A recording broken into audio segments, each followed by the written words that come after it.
Hey, and welcome to this explainer. Okay, let's be real. Why does modern dating feel so utterly confusing right now? Well, today we're going to dive into exactly that, and more importantly, how you can actually protect your peace of mind. We're focusing on building a genuinely wholesome understanding of the dating landscape. We're going to peel back all those layers of frustration, completely remove the self blame, because we really don't need that, and look clearly at the actual mechanics of what happens when people interact today. Dating feels confusing for a pretty simple reason. The signals people send nowadays are often weaker, they're slower, and honestly, they're just much easier to hide behind than the actual feelings underneath them. Today, we're constantly asked to interpret commitment from mere fragments. Think of it like trying to read the pattern of kites flying over the rooftops when the wind just keeps changing direction. You see the movement, right? A text here, a randomly delayed response there. But movement is absolutely not the same as meaning. It is so easy to mistake the erratic motion of that kite for actual intention. The visible behavior is just the surface. What we really need to do is understand the wind shaping it. So let's jump right into section 1, the big 3 behaviors. It's time to put a name to the chaos of unclear interest. First up, the one we all know and dread, ghosting. On the outside, it looks like a clean break, but emotionally, it is incredibly messy. The person just vanishes. They simply stop responding. No explanation, no transition, nothing. Why do they do this? Well, because silence is just an easy escape from interpersonal responsibility. If they vanish, they totally postpone the discomfort of having to give a direct no. They are essentially quietly sneaking out of a room while the conversation is literally still happening. So the absolutely crucial point here is that when a behavior avoids clarity, the absence of clarity is itself the message. Next is breadcrumbing. Now this one is a bit different because the person doesn't actually disappear. Instead, they stay just present enough to keep your attention totally suspended. It's a random like on social media, or maybe a vague plan that somehow never solidifies.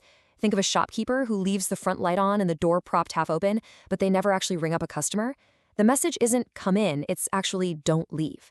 It's highly managed ambiguity, specifically meant to keep your attention alive without them ever actually having to commit to anything. And finally, we have zombieing.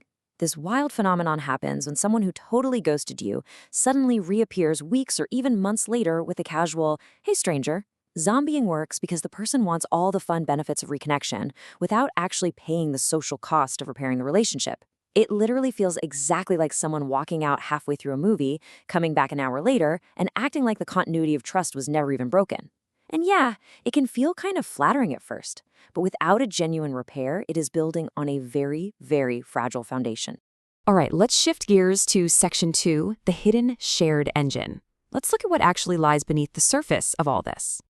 What's super interesting is that at their core, every single one of these behaviors is really just a way for someone to reduce emotional pressure without fully facing the consequences of saying no. They aren't primarily about communication. They are totally about regulating emotional exposure. People doing this want to preserve just enough connection to avoid the finality of an ending, but they absolutely do not want to provide enough clarity to actually build real trust. When we break it down, the shared engine driving all of this becomes incredibly obvious. Notice how ghosting directly avoids confrontation just to preserve freedom from giving an explanation. Meanwhile, breadcrumbing avoids finality so they can keep ongoing access to your attention. And zombieing? Well, that avoids repair and accountability entirely to preserve a cheap chance to just reconnect. They're all just tactics. Tactics used to manage discomfort by controlling distance. They get to keep their options completely open, while your clarity is significantly reduced. Now, let's be real about the actual impact here. The true cost of all this managed ambiguity lands squarely on the person left wondering, namely, you. When you experience these behaviors, they hit our deepest human needs, our need for predictability, for basic respect, and for continuity. So please hear this. Your anxiety is not an overreaction, not at all. It is a completely natural structural response to being denied basic predictability and respect. Understanding this is absolutely key to maintaining a wholesome perspective on dating. Moving on to section 3, spotting patterns in real life, we really need to start evaluating motion, not just individual moments. A single message, or lack thereof, rarely tells the whole story. Just like watching water flow through a narrow channel, one splash tells you practically nothing about where the water is actually going. But repeated movement in the exact same direction, now that reveals the shape of the channel itself. Dating behavior works the exact same way. We have to train ourselves to look at the pattern in motion. And comparing a single event to a larger pattern perfectly shows exactly why we get so confused. Look, a single late reply could just be bad timing, right? Maybe they had a crazy busy week at work. But a pattern of repeated late replies, that reveals structural avoidance and low reliability. We get stuck when we obsessively evaluate isolated moments, but when we zoom out and just observe the pattern, the guesswork is completely removed. The real signal always lives in the repetition. Which brings us to the most important part of this explainer. Section 4, protecting your self-respect. It is time for a wholesome identity shift. When you find yourself on the receiving end of these behaviors, it is so easy to internalize it. You know, that voice in your head? But let me be perfectly clear. When someone dodges responsibility, it does not mean you're too needy or too intense or too unattractive or too complicated. Nope. It simply means the other person completely lacks the capacity to communicate clearly and handle emotional tension. Their behavior reveals how they handle closeness. It absolutely does not define your worth. So, when you actually see a pattern start to emerge, you've got to stop asking what you did wrong. Stop trying to decode your own personal value from their highly confusing actions. Instead, flip the script. Start asking yourself, can this person even tolerate directness? Do they actively repair a disruption, or do they just constantly try to move around it?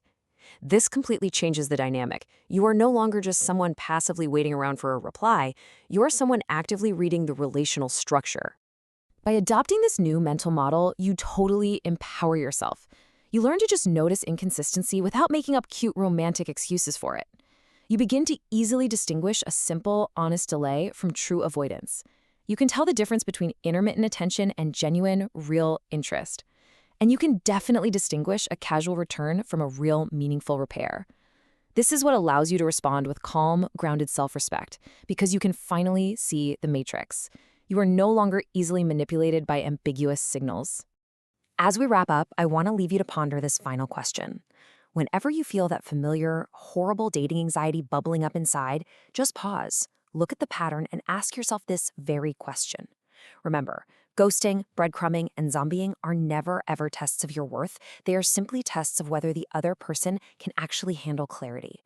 Armed with this wholesome perspective, you now have a much sharper instinct for what a pattern really means, and hopefully the confidence to actually trust what it's telling you. Thanks so much for joining me on this explainer, and I'll catch you next time.